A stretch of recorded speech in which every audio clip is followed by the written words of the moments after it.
تعالي اهو خديهم. يلا اهو. تقول لك حطوهم على الارض. ده نار فلذت كبدها هبطت. خلاص خدي. خلاص الله يسهل لك يا اختي، الله يسهل لك. تعالوا نشوف الثانيه عملت ايه. بسم الله الرحمن الرحيم. اللهم صل وسلم وبارك على سيدنا محمد وعلى اله وصحبه اجمعين. يا صباح الفل، يا صباح الجمال، يا صباح الهنا، ويا صباح الرزق، ويا صباح الخروجات والفسحات. بس النهارده بقى هنعمل ايه بقى؟ روتين بعد العيد يا جماعه. انتوا عارفين بقى الولاد بيجوا ياكلوا ترمس وفول وسوداني وبسكوت، في حاجات كتير بتبقى واقعه على الارض. تعالوا نعمل روتين خفيف كده في قلب البيت بعد العيد، وننظف الدنيا ونرجع الدنيا زي ما كانت، لان بيبقى يوم العيد ده بنسيبهم براحتهم. اللي عاوز يلعب، الولاد بتخش بالشوزات بتاعتهم، ياكلوا بسكوت، ياكلوا كحك، في حاجات بتقع في اليوم دوت، بنسيب كل اللي جاي براحته. بس بقى بعد كده احنا عندنا الحمد لله يعني الولاد منظمه، سواء ولاد اخواتي او ولادي هنا منظمين، يعني الدنيا ما بتبقاش متبهدله قوي. تعالوا بقى يا حبايب قلب هنعمل روتين سريع كده في قلب البيت، ونطلع للبط فوق. من زمان ما طلعتش للبط الراقد. تعالوا بقى اما نشوف هنعمل ايه. تعالوا الاول كده بسرعه، بس بالله عليكم حطوا لايك للفيديو وشير كتير، علشان خاطر الكومنتات بتاعتكم حلوه جدا بتكبر بخاطري، واللايكات كمان يا حبايب قلبي بترفع من الفيديو، يعني على بيبقى مقترح اكتر لليوتيوب. بحبكم في الله، ويلا تعالوا بسرعه نشوف احنا عملنا ايه. كده حبايب قلبي، اول حاجه ستفت اوضه محمد. ليه بقى؟ لان هو كان سهران في الشغل، وهو اللي هيجي بالليل، لان هو بيسهر بالليل، هو هيجي بالليل يزعل. يا بنتي ان احنا لسه طالعين من الصيام، المفروض تبقى مركزه. معلش يا جماعه معلش. فانا روقت الاوضه بتاعته اهوت وظبطتها، لان هو بيبقى سهران بالليل وبيجي ينام بالنهار، وحسام بيروح بالنهار. فانا قلت ايه، عشان احس ان الاوضه نظيفه وزي الفل كده، روقتها هي وخليتها زي الفل. تعالوا بقى نخش على الاوضه الثانيه. انا بقول لكم اللي انا عملته اهو علشان تقومي تشجعي يا قمرايا يا عسلايه. يلا يا يوسف. هنا طبعا اهيت الملايات زي ما انتم شايفين حبايب قلبي والنبي. انا قلت العيال دي ملهاش فاتح، ما حدش سامع كلامي. شوفوا الواد حسام، قولوا لي اعمل فيه ايه. قول لي اعمل ايه في اخوك حسام. الناس اللي سالتنا على شوفوا السرير بقى. الناس اللي سالتنا على الملايات يا حبايب قلبي، الملايات ديت انا جايباها من محل هنا عندنا في البلد، اللي بجيب منه العبيان بتاعتي. والناس اللي قالت الاسعار بتاع بيقول ده ب 400 450، اقسم بالله جايباه ب 600 620 حاجه زي كده. تمام. فطبعا الاسعار بتتغير، والله اعلم انا اتغلبت فيهم ما اتغلبتش فيهم، بس انا بجيب منها الحاجه من المحل من هنا، سواء عبيان سواء اي حاجه، بتبقى خامتها حلوه وبتبقى زي العسل وكويسه. فهي لما قالت السعر ده نفصل معاها، لان اللي جايبهم قبل العيد بيومين 2. فلما جت اجيبهم ما رضتش تفصل ابدا. فبصراحه يعني وبشكركم جدا ان انتوا قلتوا لي ذوقهم حلو، والالوان الفاتحه جميله وفتحت الاوضه. بس عرفتوا بقى انا مش بحب الالوان انا بحب الالوان الفاتحه. بس حسام ابني كان بياكل ترمس، ده ترمس ده ولا طبيخ ده ولا ايه يا ولاد؟ ده طبيخ مبقعوا له طبيخ اهو. ده صلصه. بصلصه. ايوه كان جايب مكرونه بياكل على السرير. باين. طب بس اما اشوف هو نزل دلوقتي جرى منش اهو، دلوقتي جرى منش.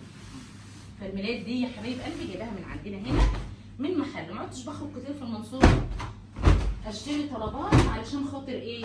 بقعد الف وادوخ، ويمكن هي لو هيبقى غالي شويه بس برتاح من اللف والله. همسك بقى الاوضه ستفها واشوف حل للبقعه دي، مفيش اغير الملايات بقى. طبعا حبايب قلبي انا مش هفرش الملايات دي، هشتغلها واجيب ملايات دي، لان بصراحه شكلهم مش الملايه بتاع حسام، معرفش ايه اللي فيها مبقعها ليه.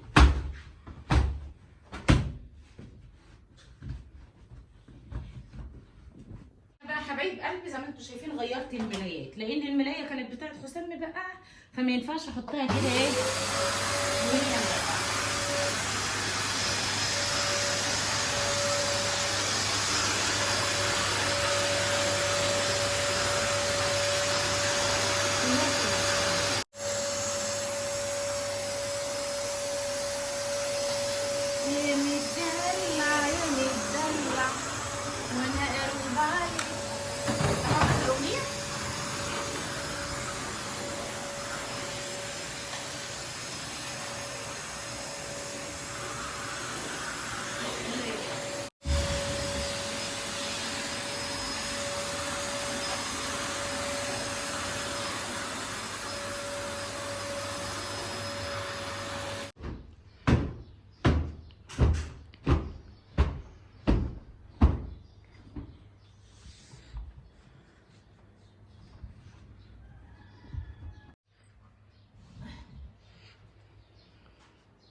واد يا يوسف، روتين سهل وسريع وبسيط وخلصناه في ثواني، بس لسه داخلين بقى على ايه؟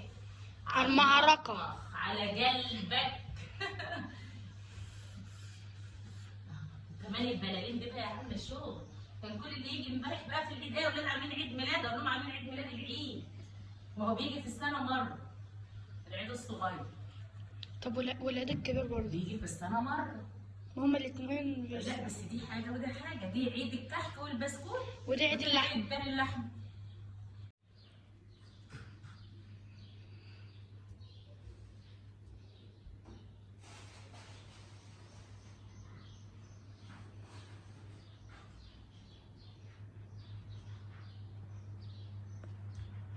هنا بقى دخلنا على المطبخ. المطبخ ده ايه روخ؟ المطبخ اهو بقى طبعا كده زي ما انتم شايفين. هنحاول نروق الدنيا كده ايه على السريع، على السريع السريع السريع السريع. تعالى بقى انت اعمل معايا، تعالى اغسل المواعين يا يوسف. ها اغسل معايا المواعين. ما ردش عليا الواد، ما ردش عليا ما ردش عليا. اهي شوفوا عيد يوم وتاني يوم زي ما انتم شايفين يا ولاد. وحتى يوم العيد والله كان في شغل، بس كان في نوم. كنت عايز الواحد حاسس ان هو كان عاوز ينام، ليه ما اعرفش. خمول بقى دي ولا ايه؟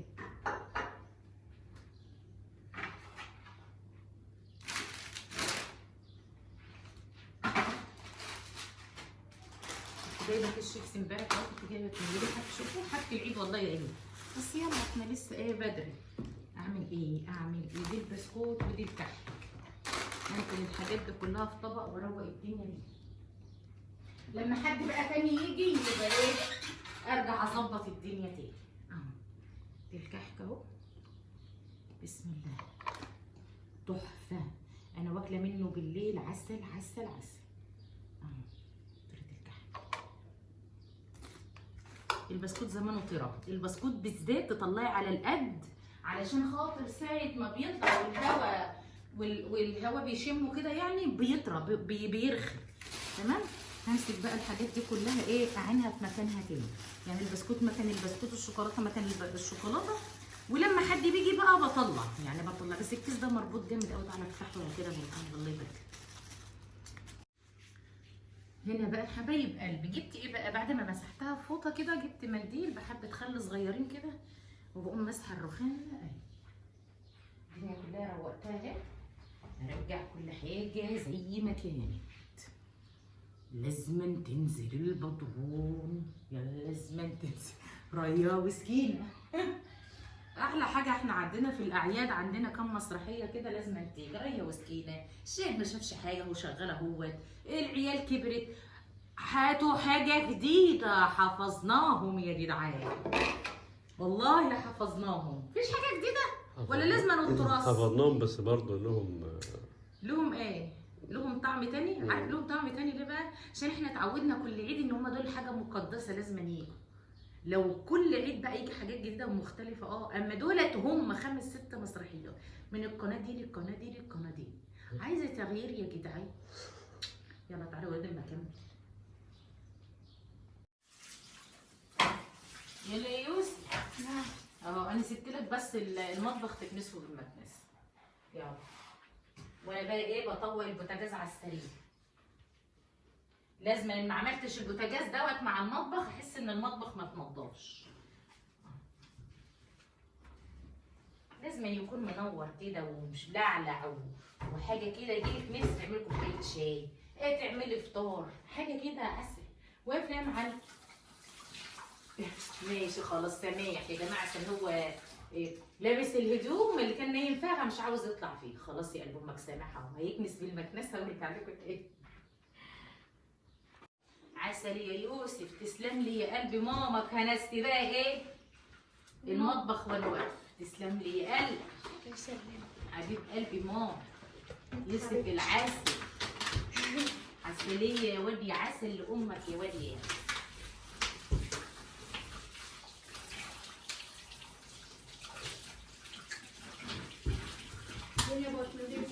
عسل كده جميله. ونولع بقى حبه بخور يبقى فيه بقى ايه؟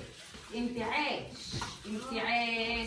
وانشكاح. الشقه تبقى منشكحه انشكاحه من كتر النظافه.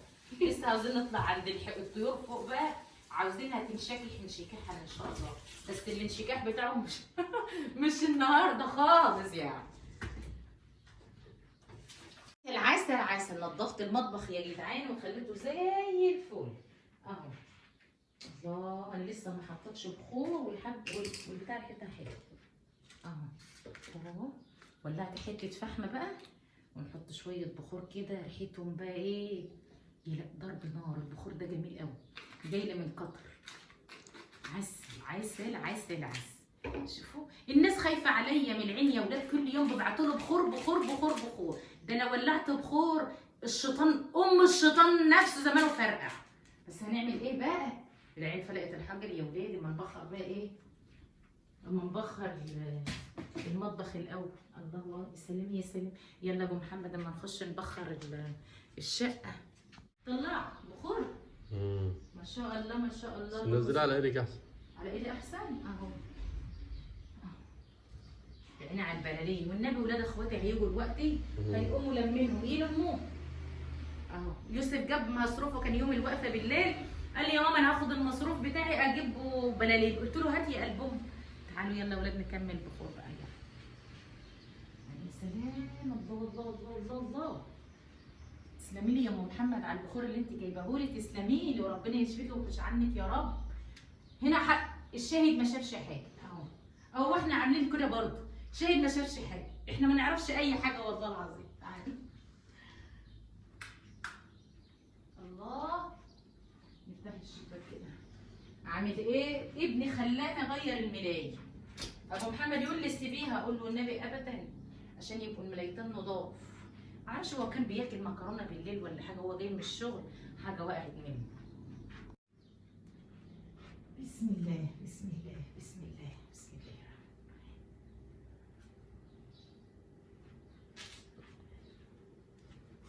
الله. هنا بقى ايه؟ هحط البخور هنا على الرخامه. وتعالوا بقى اما نطلع على السطح نشوف الطيور بتاعتنا. وكان عندنا بطتين راقدين هشوفهم عملوا ايه. انا ما طلعتلهمش من زمان والله. يلا تعالوا اما نشوف بقى ايه عاملين ايه. يلا. ايه يا اختي انت طلعتي؟ اوعي كده يا اختي. الفك المفترس يبخ عليه. اطلع يا اختي. اقعد يعني ولا هتعملي فيا ايه؟ اشوف. يا اختي تحزني. طلعت 3 بس. مطلعه 3 بطات من 10 يا معفنه يا زباله. وعمالين يقولوا لي يا زوزو لو البطه لما تطلع ما تاخدش عيال. عامله تحديد نسل اهي. عامله تحديد نسل وعامله تنظيم الاسره. البطه الثانيه اللي هتبقى احسن من دي. يعني انت مبهدله الاوضه ومبهدله الدنيا ومطلعه علينا برفان من الحمام بتاعك وهم 3 بطات. يا لا هم ماشيين ورا. قولوا لي اعمل فيها ايه بقى؟ يعني اطلع بقالي قرن يوسف بيجي يحدف لك العلف وينزل عشان انت بتعض. اجي ابص الاقيك مطلعه 3 بطات. ليه؟ كان حد قال لك تعملي تنظيم الاسره. احنا مش عايزين في البط تنظيم اسره. 3 بط اقسم بالله 3 هم. طب استنى 3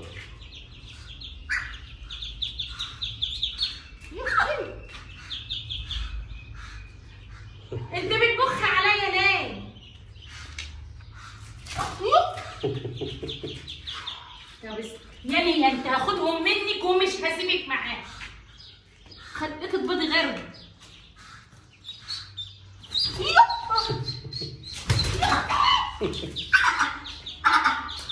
هاخد يلا مصارعه يا وليح. يخ يلا تعالوا ورايا بقى.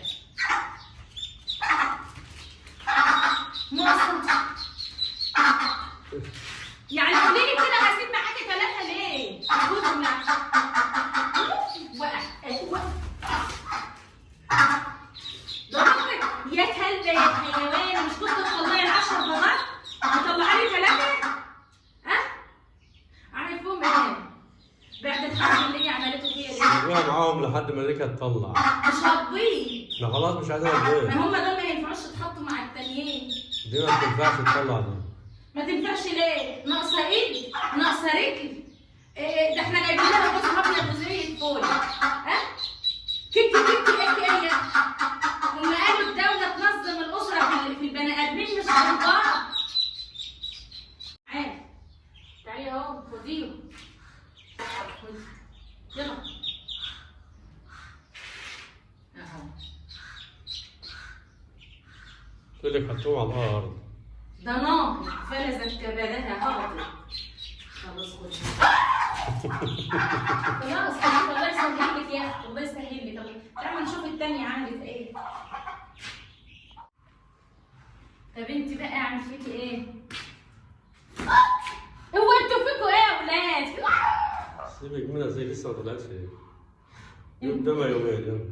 ده طب خلاص سيبوا هما اللي مستجرة جنبكوا يا اختي، عمالين يعضوا فيا. اقسم بالله ما هبل الا بني ادم. الطيور ما هياش هبله، كل حاجه بالفطره وكل حاجه بالفطره الا البني ادمين ما عادش يكون حد بالفطره ابدا. الطيور اي حاجه ربنا خالقها بالفطره والله العظيم بالفطره، اما البني ادمين ما فيش حد بالفطره خالص.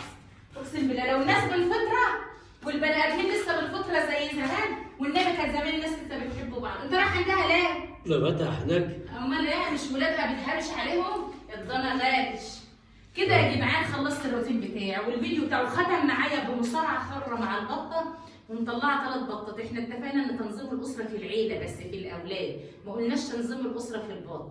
وما نشوف ده هتعمل ايه. ده بهدلوني اهو. يلا اشوفكم على خير، اوعوا تنسوا اللايك يا جدعان وتعالوا.